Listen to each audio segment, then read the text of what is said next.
Kiai adalah gelar dalam masyarakat Jawa yang dapat diartikan sebagai seseorang yang sangat dihormati. Kiai sendiri merupakan manusia pilihan Allah Subhanahu wa Ta'ala yang diberikan kelebihan berupa pemahaman ilmu agama. Tidak hanya alim atau paham dalam ilmu agama, beberapa kiai juga memiliki kemampuan yang luar biasa. Di Pulau Jawa sendiri, banyak kiai yang memiliki kesaktian, namun disembunyikan karena untuk menghindari ria. Bahkan, ada beberapa kiai yang dianggap sangat sakti dan tidak terpikirkan oleh nalar manusia yang hidup di Pulau Jawa. Dan berikut daftar kiai paling sakti mandraguna yang ada di Pulau Jawa. Gus Maksum. Kiai Haji Maksum Jauhari atau lebih dikenal sebagai Gus Maksum adalah salah satu pendiri pencaksilat Nahdlatul Ulama Pagar Nusa. Dirinya merupakan kiai paling sakti di Pulau Jawa dan dikenal sebagai pendekar karena keahliannya dalam seni bela diri. Selain itu, Gus Maksum juga merupakan pengasuh Ponpes Lirboyo, Kediri, Jawa Timur. Ketika masih muda, ia sering mengembara untuk mencari ilmu pencaksilat sehingga menjadi sosok yang disegani.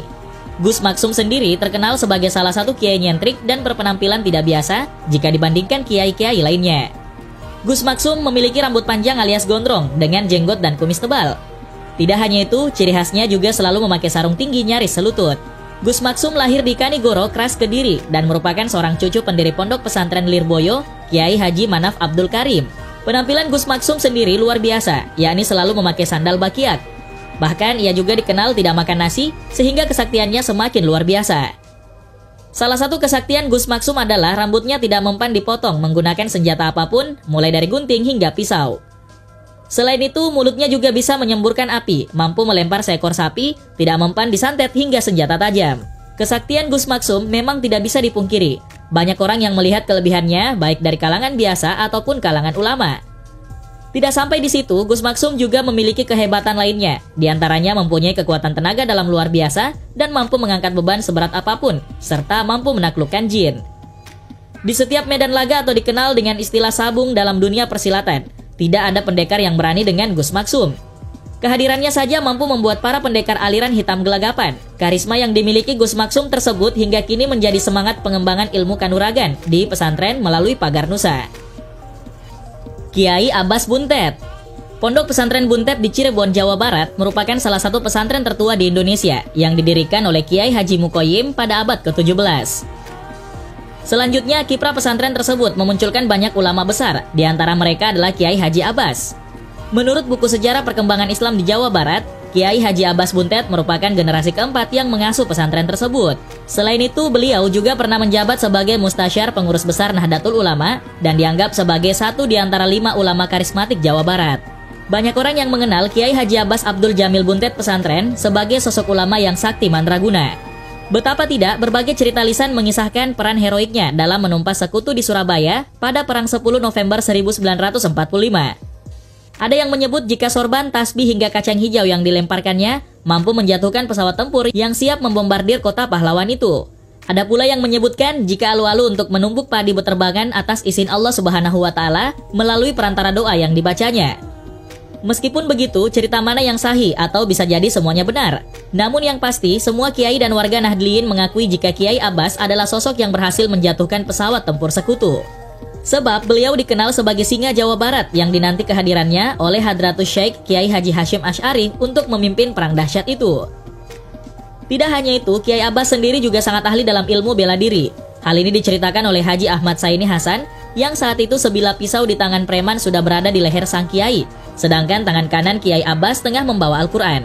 Saat para santri mencoba untuk menyergap preman tersebut, beliau mencegahnya. Dengan gerakan yang sangat cepat, keadaan tiba-tiba berbalik dan preman itu berhasil dijatuhkan oleh Kiai Abbas. Selain dalam bidang kanuragan dan bela diri, sosok Kiai Abbas juga merupakan pengamal tarekat. Beliau merupakan mursyid tarekat Syatariyah, mengambil sanad dari ayahnya Kiai Haji Abdul Jamil. Kiai Amin. Kiai Amin atau Muhammad Amin merupakan kiai yang memiliki banyak karomah dari Allah Subhanahu wa Ta'ala yang lahir pada tahun 1879 Masehi di Mijahan Plumbon, Cirebon, Jawa Barat. Kiai Amin Sepuh sendiri merupakan salah satu dari sekian banyak keturunan Sunan Gunung Jati. Nasab silsilah Kiai Amin Sepuh sambung hingga ke Sunan Gunung Jati, salah satu dari anggota Wali Songo yang ada di tanah Jawa. Dari Sunan Gunung Jati inilah keturunannya banyak yang tersebar di seluruh wilayah Nusantara dalam penyebaran agama Islam. Kiai Amin Sepuh adalah salah satu pendiri dan cikal bakal berdirinya Pondok Pesantren Babakan Ciwaringin Cirebon. Sangat menarik mengungkap sejarah perkembangan agama Islam di latar Pasundan, salah satunya yaitu Pondok Pesantren Babakan Ciwaringin Cirebon. Pondok Pesantren Babakan Ciwaringin Cirebon adalah salah satu pondok pesantren tertua di tanah Jawa. Dikatakan jika beliau memiliki ilmu kanuragan dan pencak silat yang belajar dari ayahnya yang wafat di Mekah. Selain itu, beliau juga dikenal sebagai kiai paling sakti di Jawa yang menguasai ilmu kanuragan. Seperti kisah pada yang disampaikan oleh warga Ciwaringin ketika dalam pertempuran 10 November 1945 di Surabaya. Saat itu, Kiai Amin datang sendiri dan mengirimkan laskar ke Surabaya untuk mengusir para penjajah. Dikatakan jika saat itu Kiai Amin tidak mempan senjata dan peluru ketika bertempur dengan penjajah. Bahkan beliau tidak meninggal ketika dilempari bom sebanyak 5 kali oleh pasukan penjajah. Kiai Hamid. Kiai paling sakti di tanah Jawa selanjutnya adalah Kiai Hamid yang berasal dari Pasuruan. Kiai Haji Abdul Hamid atau Mbah Hamid yang juga sering dipanggil Kiai Haji Hamid Pasuruan merupakan seorang ulama, pendakwah, dan pengasuh pondok pesantren yang banyak mengabdikan diri dalam pengembangan agama Islam di kota Pasuruan, Jawa Timur. Nama Kiai Haji Abdul Hamid bagi warga Pasuruan sudah tidak asing lagi karena pengasuh pesantren Salafiyah ini dikenal dengan keistimewaan dan karomahnya. Abdul Hamid dibesarkan di tengah keluarga santri yang ayahnya yakni Kiai Umar adalah seorang ulama di Lasem dan ibunya adalah anak Kiai Sidik yang juga ulama di Lasem. Abdul Hamid sejak kecil dipersiapkan untuk menjadi kiai. Ia mula-mula belajar Al-Quran dari ayahnya. 3 tahun kemudian, Abdul Hamid menimba ilmu di pesantren kakeknya, yakni Kiai Haji Sidik, yang berada di Talang Sari, Jember, Jawa Timur. Sejak kecil sudah tampak tanda-tanda bahwa beliau bakal menjadi wali dan ulama besar. Konon pada usia 6 tahun, beliau sudah bertemu dengan Rasulullah Shallallahu Alaihi Wasallam. Dalam kepercayaan yang berkembang di kalangan warga NU, khususnya kaum Sufi, Rasulullah walau telah wafat sekali waktu menemui orang-orang tertentu, khususnya para wali dan bukan dalam mimpi saja, tapi secara nyata. Beliau juga memiliki karomah yang luar biasa yang diberikan oleh Allah Subhanahu wa Ta'ala secara langsung itu. Suatu ketika di masa pemerintahan Orde Baru, Kiai Hamid Pasuruan diajak masuk partai pemerintah. Beliau pun menyambut ajakan itu dengan ramah dan menjamu tamunya yang berasal dari kalangan birokrat itu. Akan tetapi, ketika surat persetujuan masuk partai pemerintah itu disodorkan bersama pulpennya, Kiai Hamid tetap menerima dan menandatanganinya. Anehnya pulpen yang disodorkan untuk tanda tangan tersebut tidak bisa keluar tinta alias macet. Lalu digantikan dengan pulpen lain, tapi tetap tidak mau keluar tinta dan seterusnya. Hal ini menandakan bahwa Kiai Hamid sebenarnya tidak setuju masuk dalam partai politik karena beliau adalah seorang kiai panutan dan yang sangat disegani.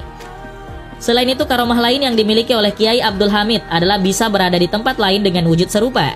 Hal ini terjadi saat Habib Bakir Maulad Dawilah bertandang ke pesantrennya. Pada suatu kesempatan, datanglah Habib Bakir menemui Kiai Abdul Hamid Pasuruan. Ketika itu, di tempat Kiai Haji Abdul Hamid, banyak sekali orang yang datang untuk meminta doa atau keperluannya yang lain. Setelah bertemu, Habib Bakir merasa kaget, ternyata orang yang terlihat seperti Kiai Haji Abdul Hamid sejatinya bukanlah sang kiai. Karena yang ditemuinya adalah sosok gaib yang menyerupai sang kiai. Kemudian Habib Bakir mencari di manakah sebetulnya Kiai Haji Abdul Hamid yang asli berada. Setelah diselidiki dengan ilmu yang dimilikinya, sang Habib Bakir terkejut karena sang kiai tersebut sedang berada di tanah suci Mekah. Kiai Ash'ari. Kiai Haji Hasan Ash'ari atau Mbah Hasan Mangli adalah seorang ulama karismatik yang merupakan mursyid tarekat Qadiriyah wa Naqsyabandiyah dari Magelang, Jawa Tengah. Mbah Mangli merupakan salah satu tokoh yang mendirikan asrama pendidikan Islam di Magelang yang santrinya berasal dari seluruh Indonesia. Bagi orang Jawa Tengah, khususnya daerah Magelang dan sekitarnya, nama Kiai Haji Ash'ari atau Mbah Mangli hampir pasti langsung mengingatkan pada sosok kiai sederhana yang penuh dengan karomah. Menurut almarhum Wali Allah Gusmik, walau Mbah Mangli memiliki banyak usaha dan termasuk orang yang kaya raya, namun Mbah Mangli adalah Wali Allah yang hatinya selalu menangis kepada Allah, menangis melihat umat dan menangis karena rindu kepada Allah Subhanahu wa Ta'ala. Meski sangat terkenal di mana-mana, namun beliau selalu hidup sederhana. Beliau sering diundang ke sana kemari untuk mengisi pengajian. Pada saat mengisi pengajian, dimanapun ia dan dalam kondisi apapun, Mbah Mangli tidak pernah memakai alat pengeras suara. Meskipun jamaahnya sangat banyak hingga berbaris dengan jarak jauh. Namun, masyarakat tetap sangat menyukai isi pidatonya dan mendengar suara beliau. Kadang panitia sengaja menyelipkan amplop uang kepada Mbah Mangli, namun beliau dengan halus menolaknya. Dikatakan oleh beberapa saksi jika Mbah Mangli dikaruniai karomah melipat bumi, yakni bisa datang dan pergi ke berbagai tempat yang jauh dalam sekejap mata. Di sisi lain, beliau dikenal sebagai seseorang yang memiliki kemampuan psikokinensis tinggi. Misalnya, beliau dapat mengetahui tamu yang akan datang beserta maksud dan tujuannya.